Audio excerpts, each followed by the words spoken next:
Bonjour à tous, nous allons aujourd'hui nous intéresser à une fonctionnalité que l'on retrouve dans la catégorie verte du concours Algorea, c'est ce qu'on appelle les listes. Vous le voyez ici à l'écran, donc un nouvel onglet est apparu qui permet de créer des listes. Ces listes sont utilisées donc dans les cas que l'on va voir. Donc on va essayer de faire ensemble donc l'exercice de 2 étoiles, 3 étoiles et 4 étoiles qui reprennent le même exercice d'une manière différente à chaque fois. Voilà. Alors on va commencer. Alors, dans un premier temps, explication de ce que c'est qu'une liste. Donc je m'adresse au préalable, on va dire plutôt aux personnes qui savent déjà ce que c'est qu'une variable. Donc ici, il va falloir peindre les cases marquées donc noires, et donc ces cases marquées noires en fait sont celles qui sont au-dessous de celles qui sont marquées sur la ligne numéro 1. Vous voyez ici il y a une case marquée, une case noire à peindre, case marquée, une case noire à peindre, etc., etc. Donc en fait on va faire un premier passage pour mémoriser dans quelle colonne il y a une case marquée. Donc on va se servir de la liste pour ça. Et lorsqu'on ira sur la deuxième ligne, on ira consulter la liste, et si on a mémorisé qu'il y avait une case marquée dans la colonne en question, on pourra la peindre. Passons à la démonstration, ce sera plus parlant. Donc dans un premier temps, quand on a des listes, il faut d'abord la créer. Donc on va initialiser la liste avec, bon, on va mettre dedans 0. Donc il faut imaginer que la liste c'est un petit peu comme un meuble avec un certain nombre de tiroirs. Voilà, je prends souvent l'exemple que la variable c'est un tiroir dans lequel on va venir poser un chiffre qui peut varier. Ici, notre liste c'est un meuble avec plein de tiroirs, et donc là on va créer notre meuble. Donc on va mettre des zéros dans voilà 15 tiroirs. Pourquoi 15? Parce qu'on a voilà, on a 15 colonnes, donc voilà 15 fois la possibilité éventuellement de mémoriser qu'il y a une case à peindre. Donc une fois qu'on a fait ça, donc on imagine voilà les différents éléments de la liste, le 1, le 2 jusqu'au 15, et pour chaque élément, on a donc 0 associé à ces éléments. La première action à faire, ça va être donc d'avancer vers la droite. On va faire ça un certain nombre de fois, bien évidemment, on va le faire du coup 15 fois je pense. Et à chaque fois qu'on avance vers la droite, on va donc vérifier si on est sur une case marquée ou pas. Donc là on a le capteur du robot. Si on n'est pas sur une case marquée, bien évidemment, hop, on saute et puis on réavance. Et si on est sur une case marquée, c'est là qu'il faut modifier notre liste. Donc dans liste, vous avez remplacer l'élément par autre chose.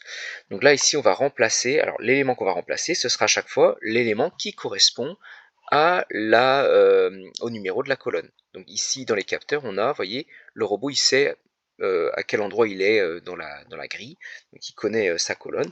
Donc on va mettre ça ici, donc on va remplacer l'élément de la colonne du robot. Donc s'il est par exemple, hop, ici sur la colonne numéro 2, donc lorsqu'il va venir faire donc les actions ici, il va remplacer l'élément numéro 2 de ma liste par autre chose que 0, hein, donc souvent on met 1, voilà, mais peu importe. Voilà, donc ici on met 1. On va faire ça du coup à chaque fois. Donc ici normalement, donc on avait 15 fois 0, 0, 0, 0, et là, une fois qu'il aura passé donc les 15 fois, ici, on aura donc du coup dans l'élément 2, on aura 1, 3, 0, 4, 1, 5, 1, 6, 0, etc. etc., etc. Une fois qu'on est ici, on va revenir éventuellement au départ, hein, voilà, ça coûte rien de revenir au départ. Donc 15 fois, je repars sur la gauche. Voilà. Alors on a deux tests aussi, hein, mais bon, ce que je vais vous expliquer va bien évidemment marcher pour les deux tests. Hop là, le deuxième test, voilà, c'est la même chose, voilà, sauf que les points sont pas placés au même endroit. Ça permet en fait de forcer les gens à utiliser les listes, parce que sinon on pourrait simplement, on va dire, dès qu'on trouve une case marquée, descendre et peindre, des exercices que vous avez peut-être déjà fait dans le passé. Donc maintenant que c'est bon, donc je suis revenu à mon point de départ, je vais descendre vers le bas, et donc je suis ensuite sur ma ligne numéro 2. Donc de nouveau, je vais répéter d'avancer, hein, bien évidemment. Ah, hop, de la pub qui arrive, hop, voilà. 15 fois, donc je vais avancer sur la droite, et je vais de nouveau interroger, je vais de nouveau utiliser ainsi.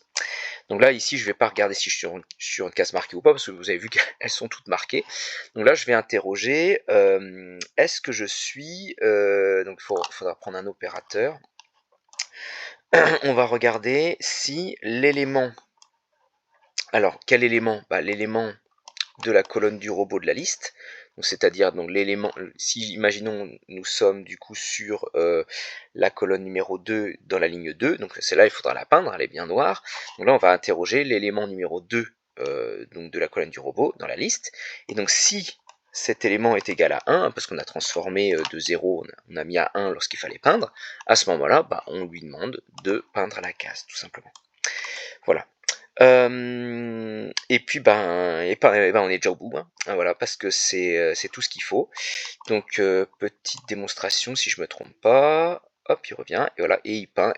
Voilà, et c'est réussi. Donc alors, avant de passer au numéro aux 3 étoiles, donc pour bien comprendre donc cette liste, un meuble avec un certain nombre de variables, voilà, et donc on vient modifier la variable qui correspond à la position du robot, et donc lorsque on est sur l'élément voilà, de la colonne du robot qui est égal à 1, on peint, et tout se passe bien, voilà. Je coupe la vidéo et puis je fais la même vidéo sur la version 3 étoiles, là, tout de suite peut-être.